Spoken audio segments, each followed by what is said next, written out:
Qin Yichen sangat tersiksa selama hari ini.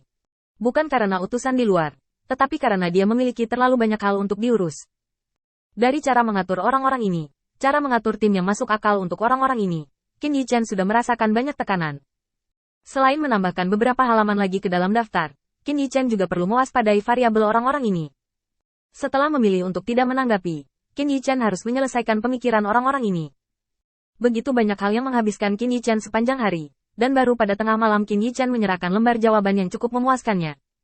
Semua utusan dewa yang datang untuk membantu kuil penguasa cahaya telah ditempatkan dengan relatif baik. Pada siang hari, Qin Yichen menggunakan aturan sederhana dan kasar untuk membiarkan orang-orang ini kembali ke tindakan tertib, dan kemudian berbagai penempatan. Tapi sekarang, dia telah membuat aturan dan peraturan yang lengkap, sehingga para dewa memiliki tujuan untuk aktivitas mereka. Masih banyak utusan dewa yang datang silih berganti, dan mereka tidak perlu bingung lagi.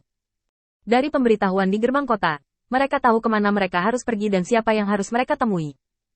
Dapat dianggap bahwa pekerjaan yang sibuk sudah berakhir. Qin Yichen memilah pemikirannya tentang bagaimana menyelesaikan orang-orang ini dan mencatatnya dalam buklet. Melemparkannya ke belakang, Qin Yichen menginstruksikan. Sai Lao, benda ini diserahkan kepadamu.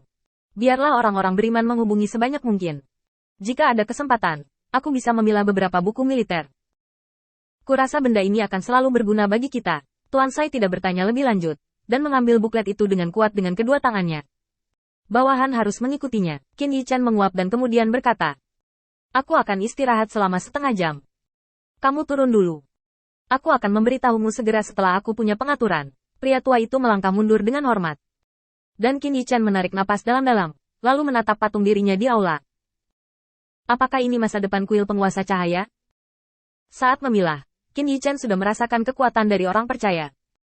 Sekarang, di bawah perpaduan dua kekuatan alam abadi dan kuil penguasa cahaya, Qin Yichen melihat masa depan yang benar-benar baru. Itulah kualitas dan kuantitas kengerian orang-orang beriman di kuil penguasa cahaya. Selama dua poin utama ini ditingkatkan, Qin Yichen dapat melakukannya berkali-kali lipat. Jumlah orang akan selalu menjadi kunci penentu hasil, apalagi jika perbedaan kekuatannya tidak jauh berbeda. Meskipun Qin Yichen tidak dapat menumbuhkan dewa dan dewa dalam jumlah yang mengerikan, hanya masalah waktu sebelum pengikutnya menjadi dewa liar. Ksatria hanyalah langkah menuju dunia yang lebih kuat. Qin Yichen menarik napas dalam-dalam dan membuang semua pikiran yang mengganggu dari benaknya. Selanjutnya, saya harus pergi ke berbagai tempat untuk melihat-lihat. Yang terbaik adalah menangkap utusan perusahaan, yang akan lebih bermanfaat bagi manajemen saya. Serius berbicara, Qin Yichen tidak percaya bahwa tempat-tempat yang dapat melahirkan penjaga pengadilan dewa ini akan benar-benar sunyi karena kehancuran tim. Orang-orang ini setara dengan keluarga kaya dan terkenal di dunia. Meski kalah sementara, mereka tidak akan membuat seluruh keluarga menghilang. Mereka mungkin hanya bersembunyi sekarang dan belum melaporkan situasinya ke Mahkamah Agung. Serius, bahkan jika Qin Yichen diganti, kemungkinan besar dia akan memilih cara ini. Mereka telah dikhianati sekali. Siapa yang begitu bodoh untuk dimanfaatkan? Jika kekuatan orang-orang ini dapat diintegrasikan, mereka dapat memiliki kendali yang lebih tinggi daripada dewa-dewa ini. Bagaimanapun, mereka diatur, dan keluarga memilih untuk bersabar, dan terikat untuk menumbuhkan bakat yang mandiri. Ini adalah hal yang baik. Berkat berbagai operasi centil Mahkamah Agung, Qin Yichen memiliki kesempatan seperti itu. Kalau tidak, di dunia abadi ini, di mana kemungkinan keterlibatan Qin Yichen?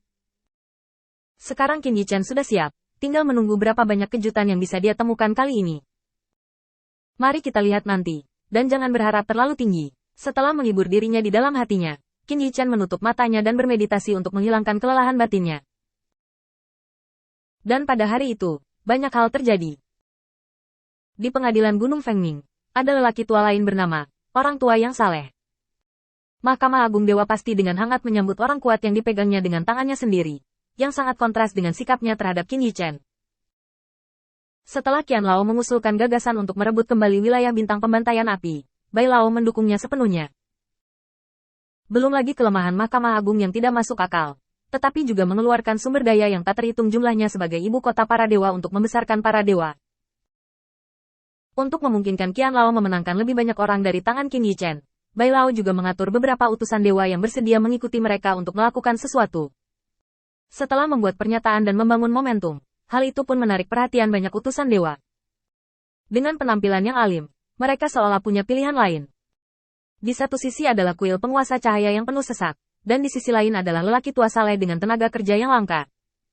Saat ini, siapa yang bisa mendapatkan perawatan yang lebih baik, bahkan orang idiot pun bisa mengetahuinya.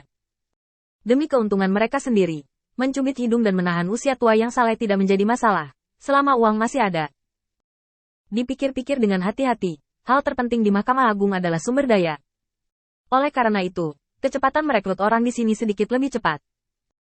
Meskipun Qianlao mengeluarkan perintah, dia tidak pernah meninggalkan aula ketiadaan, yang menyebabkan kemunculannya di alam abadi untuk jangka waktu yang lebih lama, dan analisis, kepercayaan dirinya, terhadap pro dan kontra mendapat dukungan dari banyak utusan dewa.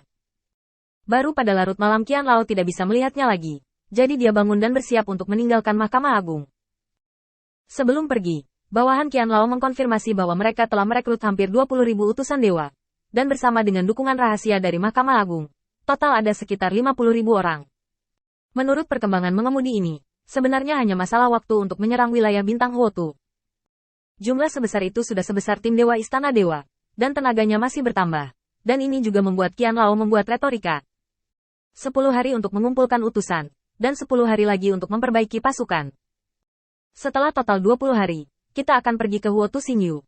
Rencana Qianlao 10 hari lebih bahagia daripada Qin Yichen, dan dia menghilangkan langkah-langkah pelatihan. Apakah itu orang tua yang saleh atau pengadilan dewa tertinggi? Mereka semua sangat yakin bahwa selama pengadilan dewa tertinggi serius, apalagi klan iblis, bahkan sarang tua klan iblis dapat dinaikkan. Qianlao kembali ke stasiun yang dibagi oleh Mahkamah Agung.